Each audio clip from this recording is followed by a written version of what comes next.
Then we will start. तो अगर अभी तक भी आप लोगों ने स्टडी पोर्टल एकेडमी ऐप को डाउनलोड नहीं किया है तो डिस्क्रिप्शन बॉक्स में लिंक है, आप वहां से इसको डाउनलोड कर सकते हैं। गूगल प्ले स्टोर और इसके अलावा आईफोन ऐप स्टोर दोनों पर ही अवेलेबल है, दोनों से आप इसको डाउनलोड कर सकते हैं। और जो भी कोर्सेज हैं हमारे पास अभी सभी कोर्सेज अवेलेबल है, प्रिंसिपल वाइस प्रिंसिपल के ऑन है, UPSC vice principal, KVS NVS principal के लिए बैच एक्टिव हैं, तो आप लाइव क्लासेस ज्वाइन कर सकते हैं, आप चाहे तो रिकॉर्डेड बैच ले सकते हैं। इसके अलावा टेस्ट सीरीज अवेलेबल है और पूरे इंडिया में, पूरे भारत में कोरियर के माध्यम से नोट्स भी कोरियर करवाए जाते हैं, तो आप वो भी ऑर्डर कर सकते हैं। तो यहाँ पर आपको अगर मैं बैचेस की बात करूं तो यहाँ पर इंटरेक्टिव वीडियोस मिलती हैं, मॉर्निंग, इवनिंग, वीकेंड बैच सभी अवेलेबल हैं। सब्जेक्ट वाइज टेस्ट होंगे, आपके टॉपिक वाइज टेस्ट होंगे उसमें, और नोट्स जो भी आपको क्लास में पढ़ाया जाता है वो पीडीएफ फॉर्मेट में होता है। तो अगर आप हमारे साथ ज्वाइन करना चाहते हैं तो आप हमारे हेल्पलाइन नंबर 8447410108 इसी नंबर पर आप हमें कांटेक्ट कर सकते हैं, ऑनलाइन क्लासेस के लिए भी, रिकॉर्डेड क्लासेस के लिए, टेस्ट सीरीज और नोट्स। तो On receipt of the articles of charge, the government servant shall be required to submit। जब भी उसको अपना आर्टिकल ऑफ चार्ज, चार्जशीट जब मिलेगी गवर्नमेंट सर्वेंट को, उसको क्या क्या जमा करवाना है, क्या क्या सबमिट करवाना होगा।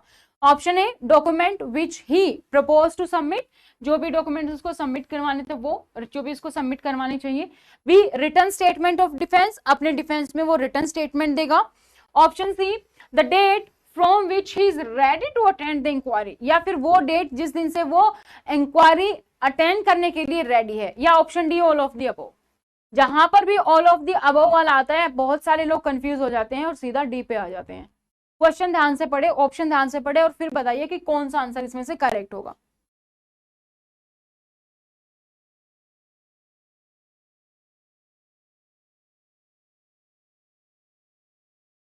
क्वेश्चन ध्यान से पढ़ो और फिर ऑप्शन बताओ। जब भी गवर्नमेंट सर्वेंट को चार्जशीट दी जाएगी, ठीक है, चार्जशीट देंगे तो उसको किस दिन का टाइम मिलता है, 15 डेज का। क्या करने के लिए, ताकि वो अपनी रिटर्न स्टेटमेंट दे, उसके लिए मिलता है। रिटर्न स्टेटमेंट किस लिए, डिफेंस के लिए। अगर वो आपको डिफेंस कर रहा है अपने आप को, या फिर वो अपने आप को बोल रहा है कि मैं चार्ज मान रहा हूं या नहीं मान रहा हूं, वो मैक्सिमम लोगों का आंसर यहाँ पे गलत है। तो ऑप्शन ए या ऑप्शन जो है बी यहाँ पर आपका करेक्ट है कि रिटर्न स्टेटमेंट ऑफ डिफेंस है वो देनी होगी। ठीक है, यहाँ पर कंफ्यूजन हो सकता था कि कौन कौन से डॉक्यूमेंट सबमिट करने हैं, वो देने हैं उसको, ही प्रपोज टू सबमिट, लेकिन डॉक्यूमेंट्स तो बाद में भी सबमिट हो जाएंगे ना, जब बाद में आएगा अपना डिफेंस असिस्टेंट रखेगा फिर आगे जाके सबमिट होंगे। तो यहाँ पे कंफ्यूजन समझ आ रहा है कि कंफ्यूजन हो सकती है, इस स्टेटमेंट में कंफ्यूजन नहीं होनी चाहिए थे आपको। The date from which he is ready to attend the inquiry, उस पे चार्ज लगा है, हम केस लड़ने वाले। कभी कोर्ट बताता है, सॉरी, जब भी कोर्ट में कोई केस चलता है क्या मुजरिम बताता है मैं उस दिन से आऊंगा केस के लिए, उस दिन की आप डेट रख लीजिए, नहीं ना, कोर्ट बताता है। तो यहाँ पर ये एम्प्लॉय कैसे बता सकता है कि मैं किस दिन के लिए रेडी हूं, आप वो तारीख रख लीजिए।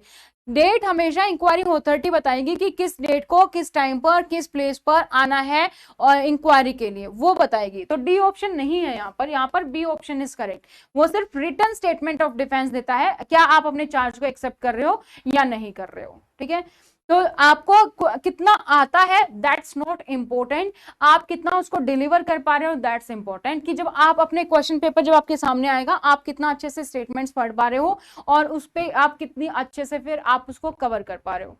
ठीक है, ये बहुत ही इजी क्वेश्चन था। अभी तो यूपीएससी लेवल के क्वेश्चन ही स्टार्ट नहीं हुई जहां पे स्टेटमेंट होगा फिर आएगा ऑप्शन 1 2 3 ठीक है, या 2 3 4 ठीक है, या 1 2 ठीक है।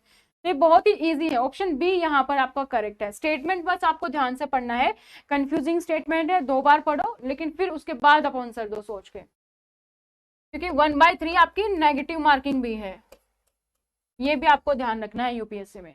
नेक्स्ट क्या है, नेक्स्ट क्वेश्चन है हमारा, procedure for imposing major penalty is covered under which rule of CCA rules 1965। जो हमारा सीसीए रूल्स हैं उसका जो 1965 जो हमारे रूल्स हैं सीसीए 1965, उसमें मेजर पेनल्टी इम्पोज करने का जो प्रोसीजर है वो कौन से रूल में है, और रूल 13, रूल 14, 15 या 16, A B C D, which is correct. ठीक है, आप बिल्कुल करेक्ट है सब।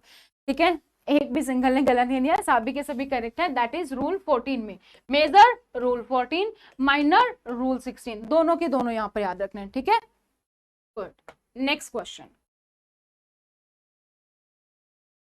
what is the maximum time allowed or awarded to a government servant to appear before inquiry authority after the receipt article of the charge by the inquiry authority? कितना maximum time एक government servant को दिया जाता है जब वो inquiry authority के सामने अपीयर होगा, जब उसको चार्ज ऑफ आर्टिकल मिल जाते हैं, इंक्वायरी अथॉरिटी उसको कितना टाइम देती है? 10 working days, 7 working days, 30 working days या फिर 20 working days? Which is correct?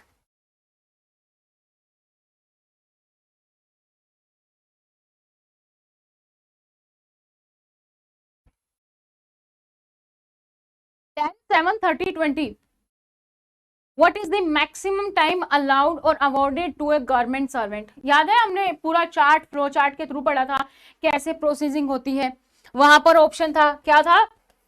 Disciplinary authority chargesheet बनाएगी, चार्जशीट को डिसिप्लिनरी अथॉरिटी साइन करेगी, अगर प्रेसिडेंट है तो वो साइन करेगा, फिर ये किसको जाएगा? ये गवर्नमेंट सर्वेंट को जाएगा जिस पर चार्ज लगा है, जिसको कि हम चार्ज ऑफिसर भी बोल रहे हैं, उसके पास जाएगा। ये अपना रिटर्न स्टेटमेंट देता है, ठीक है। लेकिन साथ साथ डीए क्या करती है? इंक्वायरी अथॉरिटी बिठाती है, एक प्रेजेंटिंग ऑफिसर भी यहाँ पर रखती है, और ये कितने दिन का टाइम देती है इस गवर्नमेंट सर्वेंट को अपीयर होने का? 10 डेज का टाइम देती है। 10 डेज का किस लिए टाइम देती है? कि आपके जो भी डॉक्यूमेंट्स हैं या जो भी है वो आप यहाँ पर जो भी विटनेस है, प्रूफ्स हैं, वो आप सबमिट कर दीजिए डेट और टाइम के लिए, और उसके बाद अपना डिफेंस असिस्टेंट का नाम बता दीजिए कि आपका डिफेंस असिस्टेंट कौन होगा। तो यहाँ पे राइट आंसर क्या है? Option A, 10 working days is the right answer. जिसने भी ऑप्शन ए दिया था दैट इज करेक्ट, ठीक है। नेक्स्ट क्वेश्चन, नेक्स्ट क्वेश्चन क्या कहता है? Under rule 14 of CCS CCA rules, जो हमारा रूल 14 है सीसीएस सीसीए में, disciplinary authority where it is not the inquiring authority need not forward to the inquiry authority. जहां पर डिसिप्लिनरी अथॉरिटी, जहां पर क्या है? इंक्वायरी अथॉरिटी नहीं है, तो इंक्वायरी अथॉरिटी को क्या फॉरवर्ड नहीं किया जाएगा, क्या फॉरवर्ड करने की जरूरत नहीं होगी? A copy of the article of charge and the statement of imputation of misconduct of behavior, जो भी वो चार्जशीट बनाई गई थी जिसमें कि पूरा आर्टिकल है, क्या क्या चार्ज लगे थे, साथ ही उसके साथ स्टेटमेंट की क्या इंपुटेशन हुआ है, क्या मिसकंडक्ट मिसबिहेवियर किया है वो। Option B, copy of the statement of witness if any refer to in sub rule 3, यानी कि जितने भी विटनेस अगर वो है उसकी information. Third, a copy of the order of appointing presenting officer, presenting officer की information. Second D, a written brief of the case with directions for conducting inquiry, एक रिटन ब्रीफ देंगे जिसमें कि कैसे कंडक्ट करनी है इंक्वायरी वो बताया जाएगा। तो विच ऑप्शन इज करेक्ट? क्या फॉरवर्ड करने की जरूरत नहीं है इंक्वायरी अथॉरिटी को? जहां पर डिसिप्लिनरी अथॉरिटी इंक्वायरी अथॉरिटी नहीं है, उसने इंक्वायरी अथॉरिटी अपॉइंट की है, वहां पर उसको क्या फॉरवर्ड नहीं करना है? वेरी गुड, काफी लोगों ने सही दिया है। देखो, जब भी डिसिप्लिनरी अथॉरिटी है, डिसिप्लिनरी अथॉरिटी है, इंक्वायरी अथॉरिटी बनाएगी, एक तो उसको ये बताएगी कि क्या क्या चार्ज लगा है, तभी तो वो इंक्वायरी करेगी। तो चार्ज क्या लगा है उसके लिए उसको आर्टिकल ऑफ चार्ज भी देना जरूरी है, और क्या मिसकंडक्ट या मिसबिहेवियर हुआ पूरी चार्जशीट वो भी देनी जरूरी है, ठीक है। सेकंड, कोई भी विटनेस है, कोई भी प्रूफ है वो भी देगी, क्योंकि केस इसको हैंडल कर रही है ना, तो सारी स्टेटमेंट, विटनेस, प्रूफ, डॉक्यूमेंट सब देगी। सी, अगर इसने प्रेजेंटिंग ऑफिसर अपॉइंट किया है तो वो भी इसको बताएगी, लेकिन ये इसको ये नहीं बताएगी कि कैसे आपको इंक्वायरी कंडक्ट करनी है, ये उसको इंक्वायरी कंडक्ट करनी है। हर केस के लिए अलग हो सकता है, कुछ सिंपल रूल्स एंड प्रोसीजर हो सकते हैं, लेकिन एक प्रोसीजर नहीं बताएगी। ऐसे नहीं कि क्या आपको क्या डायरेक्शंस हैं, कैसे आपको इंक्वायरी कंडक्ट करनी है, वो उस इंक्वायरी अथॉरिटी का काम है। तो ऐसा कोई भी रिटन ब्रीफ नहीं देती है कि जो ये बताए कि कैसे आपको काम करना है। तो ऑप्शन डी जिसने भी दिया था वो ऑप्शन डी यहाँ पर करेक्ट है। गरिमा ने ऑप्शन डी दिया था, आराध्या, क्यूबिकल, सूर्यश, आप ऊपर भी काफी सारे लोगों ने ऑप्शन डी ऑप्शन दिया था, तो डी ऑप्शन इज करेक्ट है। नेक्स्ट क्वेश्चन, नेक्स्ट क्वेश्चन क्या कहता है? Which among the following with regard to appointment of defense assistant is correct? जब भी आप डिफेंस असिस्टेंट को अपॉइंट कर रहे हो उसके रिगार्डिंग क्या करेक्ट है वो आपको यहां पर बताना है. Option A, government servant may take the assistant of any other government servant posted in any officer either at his headquarter at the place where the inquiry is held. जो government servant है वो defence assistant किसी को भी ले सकता है, किसी ऐसे पर्सन को भी जो कि गवर्नमेंट ऑफिसर उसके हेडक्वार्टर में काम कर रहा है, या फिर किसी ऐसे पर्सन को भी जहां पर इंक्वायरी हो रही है वो वहां पर काम कर रहे हैं. B, government servant may not engage a legal practitioner for the purpose unless presenting officer appointed by the disciplinary authority is a legal practitioner. Government servant है जब तक एक लीगल प्रैक्टिशनर को डिफेंस असिस्टेंट नहीं बना सकता है जब तक कि प्रेजेंटिंग ऑफिसर है वो खुद एक लीगल प्रैक्टिशनर है. C, government servant may take the assistant of any other government servant posted at any other station if inquiry authority having regard to the circumstances case for reason to be recorded in writing and permits. अगर वो किसी ऐसी जगह का defence assistance ले रहा है जहां पर की इंक्वायरी हो रही है तो वो ले सकता है, लेकिन with permission of the inquiry authority. या option D, all of the above. Which option is correct? Maximum लोगों ने ऑप्शन दिया D. Which option is correct here? तो जो डिफेंस असिस्टेंट हो सकता है हमने पहले भी डिस्कस किया था, मैक्सिमम लोगों ने करेक्ट आंसर दिया है. तो जो डिफेंस असिस्टेंट होगा वो क्या हो सकता है? कोई भी गवर्नमेंट सर्वेंट हो सकता है, कहीं पर भी काम कर रहा हो गवर्नमेंट सर्वेंट हो सकता है. सेकंड, वो एक रिटायर्ड गवर्नमेंट सर्वेंट भी हो सकता है, ठीक है. और थर्ड, वो एम्प्लॉय खुद सस्पेंशन में भी हो सकता है, ठीक है. अगर कोई एम्प्लॉय ऑन सस्पेंशन है तो वो भी एक डिफेंस असिस्टेंट हो सकता है. तो ऐसा कुछ नहीं है यहाँ पर कि कौन हो सकता है कौन नहीं. डिफेंस असिस्टेंट वो इंसान भी हो सकता है जो कि खुद क्या है, सस्पेंशन पे है, ठीक है. तो ये आपको यहाँ पर ध्यान रखना है. और यहाँ पे मैक्सिमम लोगों ने डी दिया है, राइट. तो ऑप्शन डी आपका यहाँ पर करेक्ट है. Next question, where the disciplinary authority itself inquires into any article of charge or appoints an inquiry authority for holding an inquiry into such charge. It may, by an order, appoint a government servant or a legal practitioner to be known as the. जहां पर disciplinary authority क्या है, it self inquiry कर रही है किसी भी article में, चार्ज में, और अपॉइंट्स करते हैं कि इंक्वायरी अथॉरिटी को for holding an inquiry into such charge, ठीक है. By an order appoint a government servant, वो किसी गवर्नमेंट सर्वेंट को भी अपॉइंट कर सकती है, लीगल प्रैक्टिशनर को भी अपॉइंट कर सकती है, जिसको क्या कहा जाएगा, assistant inquiry authority, ad hoc disciplinary authority, assistant government servant, या फिर presenting officer. Which option is correct here?